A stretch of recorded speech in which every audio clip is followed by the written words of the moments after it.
તો આ તરફ રાજકોટથી સમાચાર, જ્યાં રાજકોટમાં પીવાના પાણીના વિતરણને લઈને ખુલાસો કરવામાં આવ્યો છે। અલગ અલગ વિસ્તારમાંથી લેવાયેલા પાણીના નમૂના ફેલ થયા છે।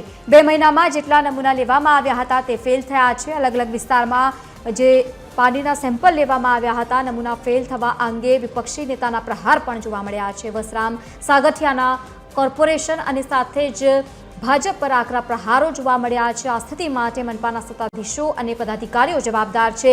પાણી વિતરણ અંગે અમે અનેક ફરિયાદો કરી રહ્યા છે, તેમ છતાં હજુ સુધી કામગીરી નથી થઈ। પાણીના નમૂના ફેલ થાય છે, આ કઈ રીતે ચાલશે? આ માટે મહાનગરપાલિકાની જવાબદારી છે।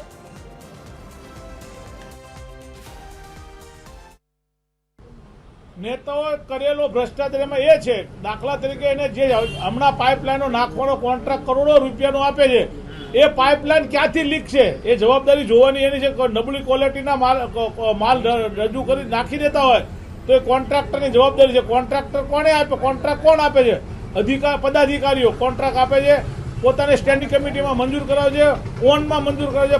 40-45% ઓનમાં એના મળતિયાઓને કામ જ્યારે આપી દેતા હોય ત્યારે ભ્રષ્ટાચાર એ પોતે જ કરે છે। ત્યાર પછી એની અંડરમાં અધિકારીઓ આવે છે।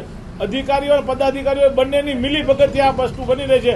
આજે નર્મદાનું પાણી જો રાજકોટમાં આવતું હોય અને કોર્પોરેશન એ પણ શુદ્ધ ના આપી શકતું હોય તે ખૂબ જ ખરાબ બાબત છે।